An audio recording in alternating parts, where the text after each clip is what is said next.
TV 27 news देख रहे हैं आप। मैं हूं आपके साथ पूजा झा। बुलेटिन का आगाज करेंगे बड़ी खबर के साथ। बीएसपी सुप्रीमो से जुड़ी एक बड़ी अपडेट सामने आई है। महाराष्ट्र के दौरे पर रहेंगी आज बीएसपी सुप्रीमो मायावती। नागपुर के दौरे पर जा सकती है मायावती। बड़ी अपडेट आपको दे रहे हैं इस वक्त की। मायावती आज महाराष्ट्र के दौरे पर रहेंगी, जहां पर नागपुर का दौरा करेंगी मायावती। नागपुर में उनकी एक चुनावी जनसभा भी रहेगी, जहां पर चुनावी जनसभा को संबोधित करेंगे। तो बीएसपी प्रमुख मायावती का ये अहम दौरा है आज महाराष्ट्र में, जहां पर चुनावी जनसभा को संबोधित करेंगी मायावती। आपको बता दें कि नागपुर के दौरे पर जाएंगी मायावती, जहां पर उनकी एक चुनावी जनसभा है। लोकसभा चुनाव को देखते हुए मायावती एक्टिव नजर आ रही हैं, लगातार दौरे कर रही हैं और इसी कड़ी में महाराष्ट्र के दौरे पर आज मायावती जाएंगे, जहां पर नागपुर में एक चुनावी जनसभा को संबोधित करती हुई मायावती नजर आएंगी।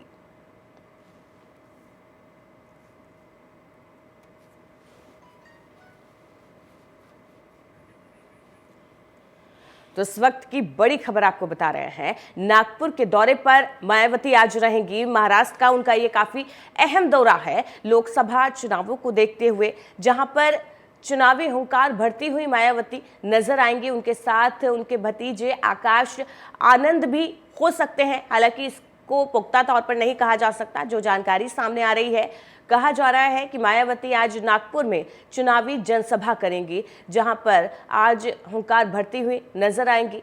यूपी की सभी सीटों पर बीएसपी अकेले चुनाव लड़ रही है। इस बार किसी भी तरीके का अलायंस में शामिल नहीं है मायावती, और अकेले यूपी में चुनाव लड़ रही हैं।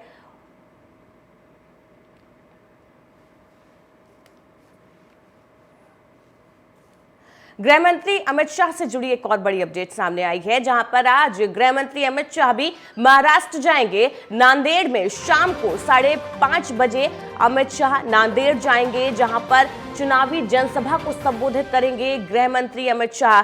विपक्ष को यहां पर करारा जवाब गृह मंत्री अमित शाह की तरफ से मिल सकता है। औरंगजेब और टीपू सुल्तान के मुद्दे पर विपक्ष को करारा जवाब आज गृह मंत्री दे सकते हैं। महाराष्ट्र के दौरे पर रहेंगे केंद्रीय गृह मंत्री अमित शाह, जहां पर चुनावी जनसभा करेंगे। नांदेड़ में उनकी अहम जनसभा है, जहां पर विपक्ष को करारा जवाब दिया जा सकता है। यहां पर विपक्ष की तरफ से औरंगजेब और टीपू सुल्तान को लेकर जो बयान दिए गए थे, उन बयानों पर आज गृह मंत्री अमित शाह पलटवार कर सकते हैं। उन बयानों पर गृह मंत्री अमित शाह की तरफ से जवाब आ सकता है विपक्ष को। तो महाराष्ट्र के दौरे पर आज अमित शाह रहेंगे। काफी अहम दौरा है लोकसभा चुनावों को देखते हुए। महाराष्ट्र की सभी सीटों पर बीजेपी की नजर है और सभी सीटों को अपने पक्ष में करने के लिए लगातार चुनावी जनसभाएं कर रहे हैं। बीजेपी के सभी बड़े नेता चुनाव प्रचार में जुटे हुए हैं। चुनावी कैंपेन धुआंधार किया जा रहा है। इसी कड़ी में महाराष्ट्र के दौरे पर आज अमित शाह जाएंगे, जहां पर चुनावी जनसभा को संबोधित करेंगे। नांदेड़ में करीब शाम 5:30 बजे के लगभग अमित शाह नांदेड़ पहुंचेंगे, जहां पर चुनावी जनसभा को संबोधित करते हुए नजर आएंगे केंद्रीय गृह मंत्री अमित शाह। औरंगजेब और टीपू सुल्तान के मुद्दे पर विपक्ष को आज अमित शाह की तरफ से करारा जवाब मिल सकता है। जिस तरीके से बीजेपी के सभी नेता चुनावी रैली में बिजी हैं और चुनावी रैली को संबोधित करते हुए लगातार विपक्ष को निशाने पर ले रहे हैं, विपक्ष को घेर रहे हैं, तमाम जनता से जुड़े हुए मुद्दे उठा रहे हैं। ऐसे में जो आरोप विपक्ष की तरफ से भारतीय जनता पार्टी पर लगाए गए थे, चाहे वो तुष्टीकरण की राजनीति हो, हिंदू मुस्लिम की राजनीति हो, उन सभी को लेकर अमित शाह आज विपक्ष को जवाब दे सकते हैं। तो महाराष्ट्र में आज एक बड़ी जनसभा अमित शाह की होने वाली है। शाम करीब 5:30 बजे के करीब अमित शाह नांदेड़ पहुंचेंगे और चुनावी जनसभा को संबोधित करते हुए नजर आएंगे।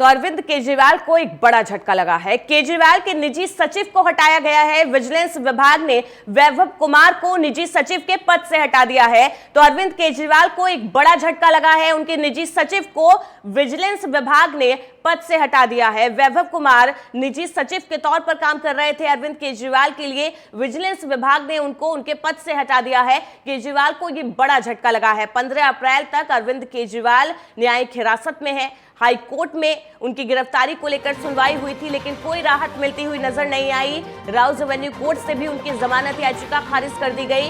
तो ऐसे में अरविंद केजरीवाल को एक के बाद एक बड़े झटके लग रहे हैं।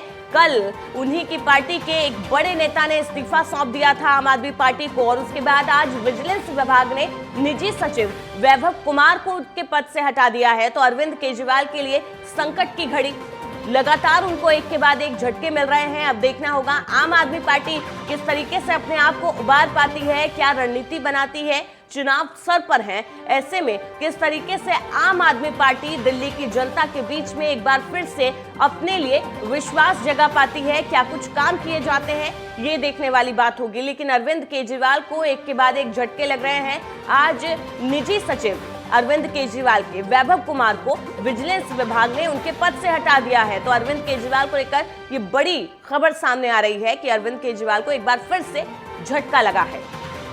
विजिलेंस विभाग ने वैभव कुमार को निजी सचिव के पद से हटा दिया है। वैभव कुमार अरविंद केजरीवाल के लिए निजी सचिव के तौर पर काम कर रहे थे, लेकिन विजिलेंस विभाग ने उन्हें पद से हटा दिया है। हालांकि इसके पीछे का कारण अभी स्पष्ट नहीं हो पाया है, लेकिन यही जानकारी सामने आ रही है कि अरविंद केजरीवाल को ये बड़ा झटका लगा है। आम आदमी पार्टी इस समय संकट में घिरी हुई है। लगातार अरविंद केजरीवाल को एक के बाद एक झटके मिल रहे हैं। 15 अप्रैल तक अरविंद केजरीवाल न्यायिक हिरासत में है, तिहाड़ जेल में बंद है। हाई कोर्ट से उन्हें कोई राहत नहीं मिली, राउज एवेन्यू कोर्ट से भी किसी तरीके की कोई राहत नहीं मिली है। सुप्रीम कोर्ट का रुख किया है। अब देखना होगा सुप्रीम कोर्ट की तरफ से क्या कुछ उनको राहत मिल पाती है, क्योंकि आम आदमी पार्टी उम्मीद लगाए बैठी है अब सुप्रीम कोर्ट से।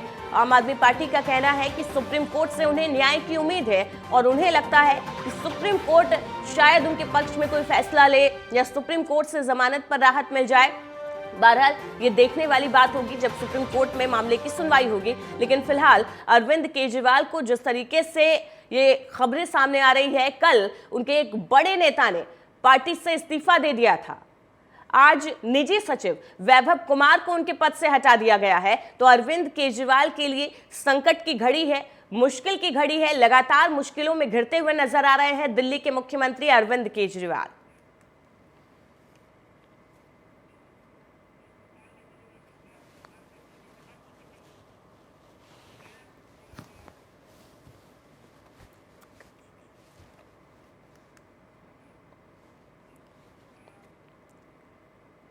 खबरों में आगे बढ़ेंगे। सीएम योगी आदित्यनाथ कल कठुआ में थे, जहां पर सीएम योगी के भाषण को सुनने के लिए हजारों की तादाद में लोग पहुंचे हुए थे। रैली को संबोधित करते हुए सीएम योगी आदित्यनाथ ने यहां पर कहा था कि देश में 140 करोड़ लोगों में से 80 करोड़ लोगों को 4 साल से फ्री राशन की सुविधा मिल रही है। अगले 5 साल तक फ्री राशन की सुविधा फिर से जारी रहने वाली है।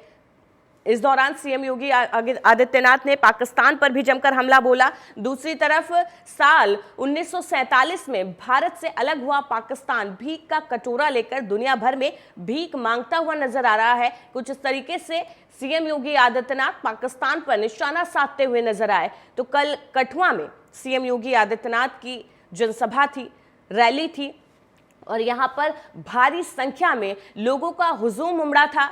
मुख्यमंत्री योगी आदित्यनाथ को सुनने के लिए जनता का उन्हें अपार समर्थन मिला। तमाम व्यवस्थाएं यहां पर की गए थे, सुरक्षा के पुख्ता इंतजाम, और भारी भीड़ यहां पर योगी आदित्यनाथ को सुनने के लिए पहुंची थी। तस्वीरें आप देख रहे हैं, यहां पर हुंकार भरते हुए नजर आए बीजेपी प्रत्याशी के लिए सीएम योगी आदित्यनाथ। कठुआ सीट पर बीजेपी के जो प्रत्याशी हैं उनके समर्थन में यहां पर चुनावी जनसभा की थी सीएम योगी आदित्यनाथ ने, जहां पर उन्होंने विपक्ष पर कड़ा प्रहार किया। सीएम योगी आदित्यनाथ ने कहा कि जब यहां पर धारा 370 थी तब यहां से सिर्फ आतंकवाद की खबरें आती थी, घुसपैठ की खबरें आती थी, सीज फायर की खबरें आती थी, लेकिन धारा 370 हटने के बाद यहाँ पर अब शांति की खबरें आती हैं, यहाँ पर अब विकास की बात होती है। तमाम मेडिकल कॉलेज, यूनिवर्सिटी यहाँ पर बन रही है। आज आप देख रहे होंगे बदलते हुए भारत को। ये जो नया भारत है बहनों और भाइयों, इस नए भारत को आज आप देख रहे होंगे, एक भारत श्रेष्ठ भारत। इस भारत में भारत के 140 करोड़ लोगों का सम्मान भी है। दुनिया के अंदर आज भारतवासी कहीं भी जाता है, लोग बड़े सम्मान के साथ उसकी ओर देखते हैं। आज भारतवासी दुनिया के अंदर सम्मान प्राप्त कर रहा है। आज सीमाएं भी सुरक्षित हुई हैं। ऐसा नहीं कि अब कोई पाकिस्तान का व्यक्ति कोई घुसपैठ करके हमारी सुरक्षा में सेंध लगाएगा, नहीं लगा सकता। अगर कहीं एक पटाखा भी फूट जाए ना तो पाकिस्तान अब सफाई देता कि नहीं, मेरा इसमें हाथ नहीं है, क्योंकि उसे मालूम है अगर कुछ हो गया तो फिर उसको लेने के देने पड़ेंगे। और बहनों भाइयों, जब एक मजबूत सरकार होती है तो ऐसे। लखनऊ में सिंधी समाज ने नव वर्ष मनाया। इंस्पेक्टर विक्रम सिंह और उनकी पूरी फोर्स के साथ यहां पर मुस्तैद दिखे। बता दें कि सिंधी समाज ने हजरतगंज में शोभा यात्रा निकाली। शोभा यात्रा की सुरक्षा को लेकर हजरतगंज इंस्पेक्टर विक्रम सिंह भारी पुलिस बल के साथ यहां पर तैनात दिखे। शोभा यात्रा की दृष्टि को लेकर हजरतगंज पुलिस ने पैदल मार्च भी निकाला, तो सिंधी समाज ने धूमधाम से यहां पर नववर्ष मनाया और इसके लिए शोभा यात्रा निकाली। तमाम सुरक्षा के इंतजाम शोभा यात्रा में देखने को मिले। लोगों का भी हुजूम इस शोभा यात्रा में उमड़ा। शोभा यात्रा को देखने के लिए तमाम स्थानीय लोग वहां पर उमड़े।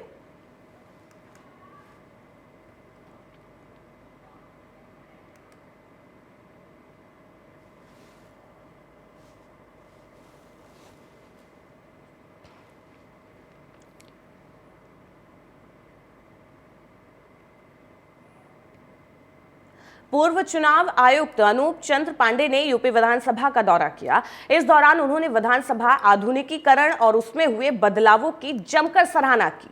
तो यहां पर जमकर आधुनिकीकरण और बदलावों की सराहना करते हुए नजर आए।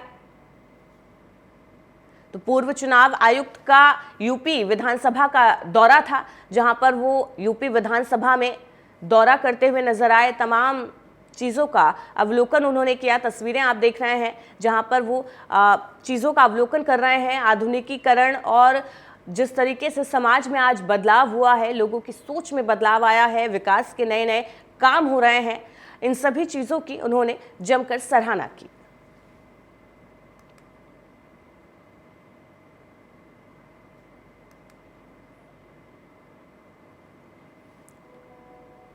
नव समानुभूति साहित्यिक सामाजिक सांस्कृतिक संस्था ने लखनऊ में काव्य समारोह का आयोजन किया, जिसकी अध्यक्षता रामराज भारती ने की। मुख्य अतिथि के रूप में पद्मकांत शर्मा प्रभात उपस्थित रहे। कार्यक्रम में विशिष्ट अतिथि के रूप में रजनी मिश्रा, इंद्रासन सिंह इंदु मौजूद रहीं। डॉक्टर हरि प्रकाश अग्रवाल के द्वारा प्रस्तुति वाणी वंदना के साथ ही कार्यक्रम का आगाज हुआ, जिसमें रामलखन यादव, मानस मुकुल त्रिपाठी के साथ ही संस्था के महासचिव अखिलेश त्रिवेदी, शाश्वत शशांक अग्निहोत्री, इंद्रासन सिंह इंदु मौजूद रहे।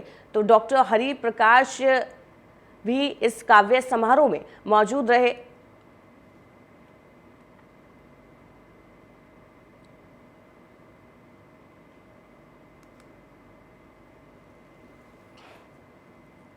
औरैया में एंटी करप्शन टीम ने विद्युत विभाग के सहायक कार्यकारी को रंगे हाथों रिश्वत लेते हुए गिरफ्तार किया। सेवानिवृत्त कर्मचारी से पेंशन और अन्य वित्तीय कार्य पूरा करने के लिए रिश्वत मांगने के मामले में कई कार्रवाई की गई। बता दें कि जनपद में रिश्वत लेने के आरोप में एंटी करप्शन टीम लगातार अपनी कार्रवाई कर रही है। पहले शिक्षा विभाग, बैंक और अब विद्युत विभाग के कर्मचारी को 10,000 रुपए रिश्वत लेने के आरोप में कार्रवाई की गई।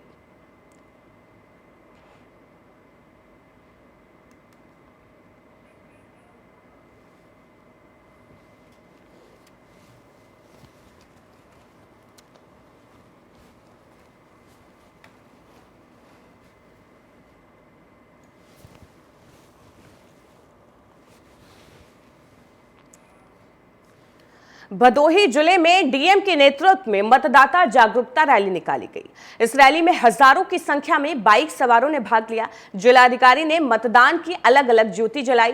ये रैली रजपुरा चौराहे से लिपन रेलवे स्टेशन, नेशनल तिराहे, देवनाथपुर हॉस्टल चौराहे के अलावा ज्ञानपुर कलेक्टर तक मतदाता जागरूक बाइक रैली की गूंज गूंजी। मेरा भदोही मेरा शान, 25 मई को करे मतदान, कालीन है जिसकी पहचान उसे है, लोकतंत्र पर अभिमान जैसे नारों की गूंज यहां पर सुनाई दी।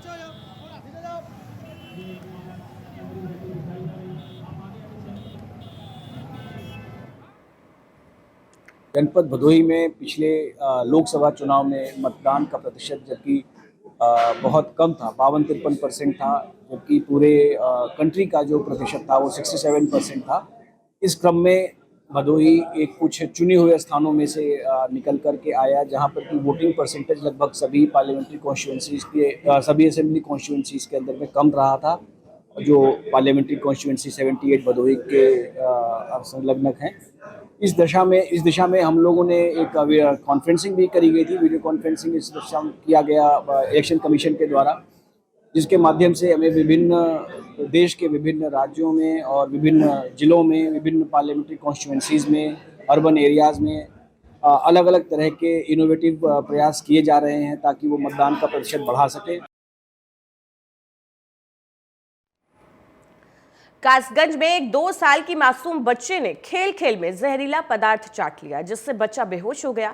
बेहोश बच्चे को देखकर परिजन घबरा गए और तुरंत उसे अस्पताल में भर्ती कराया। इलाज के दौरान बच्चे की मौत हो गई। सभी डॉक्टर अस्पताल बंद कर मौके से फरार हो गए। परिजनों ने चिकित्सक पर लापरवाही का आरोप लगाया। सूचना पर पहुंची पुलिस ने शव को पोस्टमार्टम के लिए भेजा और मामले की जांच शुरू कर दी गई है। फिलहाल परिजनों की तरफ से यही कहा जा रहा है कि बच्चे ने खेल खेल में किसी जहरीले पदार्थ को खा लिया या चाट लिया, जिसके बाद उसकी ये हालत हुई है। बच्चे को फौरन अस्पताल ले जाया गया, जहां पर बच्चे की इलाज के दौरान मौत हो गई। लेकिन चौंकाने वाली बात यह है कि बच्चे की मौत के बाद जो डॉक्टर थे वो मौके से फरार हो गए। फिलहाल पुलिस जांच पड़ताल कर रही है। ले जाओ अस्पताल में। रात में नाम बताओ, क्या नाम? प्रेम कुमार नाम है साहब। प्रेम कुमार जी, बताइए क्या है घटना? करना चाहिए, बच्चा सही हो न, थोड़ा सो। बच्चे का क्या नाम है? नाम डग्गू। रहने वाले कहाँ के हो? ब्रह्मपुरी के साथ। ब्रह्मपुरी। उम्र कितनी है बच्चे की? बच्चे की साथ 2 साल उम्र हुई। खाना कौन सा आता है? खाना सोरो। अब बताइए क्या है पूरा मामला? साहब बच्चा बिल्कुल सही हो।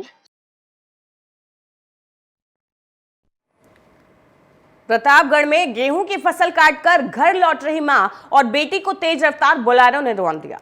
हादसे में मां बेटी की मौके पर मौत हो गई। हादसे की सूचना मिलने पर भारी संख्या में ग्रामीण पहुंचकर हंगामा करने लगे। पुलिस ने कार्रवाई का आश्वासन देकर ग्रामीणों को समझाया। शव को कब्जे में लेकर पोस्टमार्टम के लिए भेज दिया। पूरा मामला लालगंज कोतवाली के पुरवारा का बताया जा रहा है, जहां पर फसल काटकर घर लौट रही थी महिला और अचानक से एक कार चालक ने महिला को रौंद दिया और मौके से फरार हो गया। फिलहाल पुलिस कार चालक की तलाश में जुटी हुई है।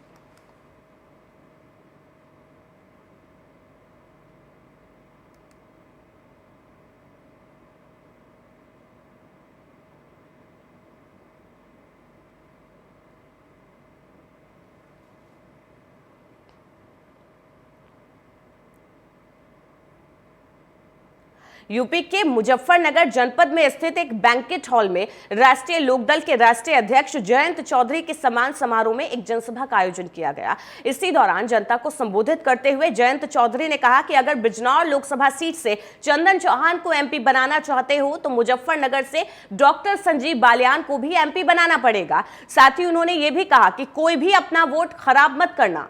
मुजफ्फरनगर की दृष्टि से मैं आपको यह कहना चाहता हूं कि पहले हम लोग आमने सामने रहे हैं, लेकिन अब हम लोग हाथ लगाकर साथ चल रहे हैं। ये गहरा विश्वास है, अटूट विश्वास है और इस विश्वास पर एक बार आपको भी भरोसा जताना होगा।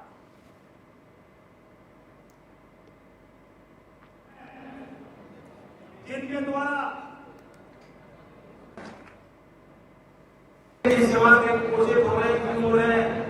अगर सही समय पहले 2 साल में उनको पोषण मिल जाएगा तो जीवन भर उनका शरीर, उनकी शारीरिक क्षमताएं, उनके जीवन भर की संभावनाओं के दरवाजे खुल जाए। और देखा जाता है कि ज्यादातर अनुसूचित जात ऐसी जो फैमिली है, परिवार है, वहां बच्चे ज्यादा होते हैं। तो ये सब क्यों हो रहा है? अपराध भी कम नहीं रहा, कानून भी बहुत सख्त बन गए, एट्रोसिटी एक्ट बहुत सख्त है, लेकिन अब भी देश भर में विभिन्न राज्यों में समस्या है कि एससी के खिलाफ क्राइम हो रहा है। यहाँ बहुत बुद्धिजीवी आए, एक तो मैं आपसे मांगने आया हूँ वोट और सपोर्ट, दूसरा मैं मांगने आया हूँ कि अपने मुद्दों को आप आगे रख के एक जागरूकता फैलाएं। मुजफ्फरनगर में एक फौजी ने खून की होली खेली। उसने अपनी ही पत्नी को खौफनाक तरीके से मौत के घाट उतार दिया और लाश को झाड़ी में फेंक दिया। पुलिस ने मर्डर का खुलासा किया। मीरापुर के गांव कासमपुर खोला निवासी फौजी ने अपने परिजनों के साथ मिलकर पत्नी की हत्या की योजना बनाई थी। पत्नी के अनैतिक संबंधों के बारे में उसे पता चला, जिसके बाद वो गुस्से में आया और उसने अपने पिता और चाचा की मदद से अपनी ही पत्नी की हत्या कर दी और घटना को हादसे का रूप दिया। पुलिस ने पति सहित तीनों आरोपियों को गिरफ्तार कर उनका चालान कर दिया है।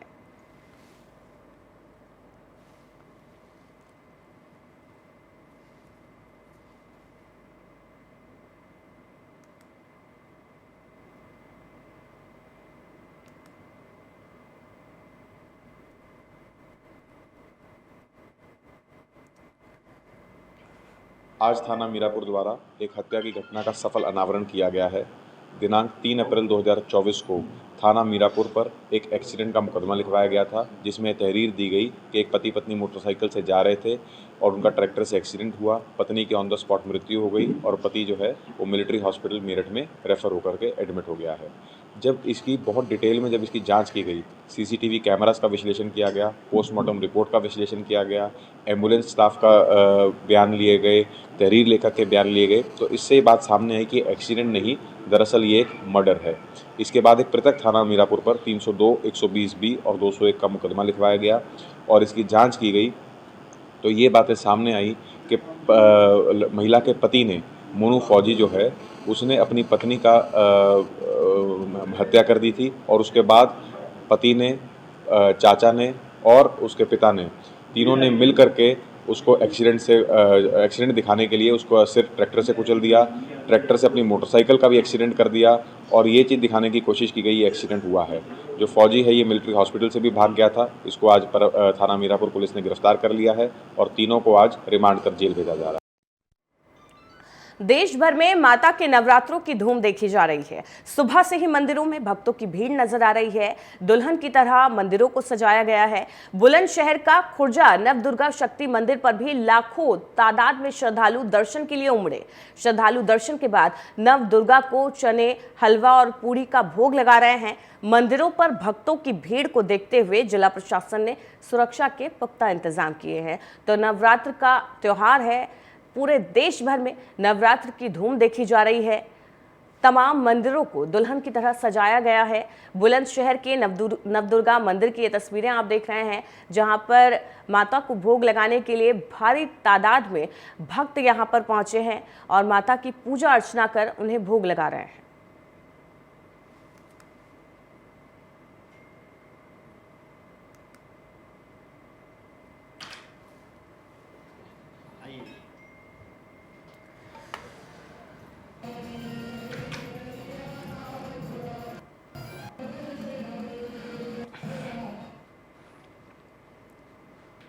मध्य प्रदेश के रतलाम में अंग्रेजी सिखाने वाले कोचिंग संचालक की लड़कियों के यौन शोषण और ब्लैकमेल करने का मामला उजागर हुआ। अंग्रेजी सीखने के नाम पर ट्यूशन संचालक युवतियों और महिलाओं को अपने प्रेम जाल में फंसाकर उनके आपत्तिजनक वीडियो बनाता था, जिसके बाद उन्हें ब्लैकमेल किया जाता था।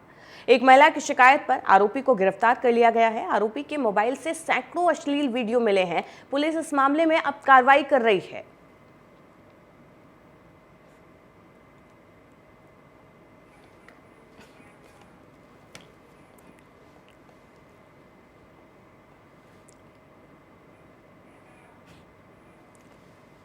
बुलेटिन में फिलहाल के लिए इतना ही। लगातार खबरों के लिए बने रहिए TV 27 न्यूज के साथ।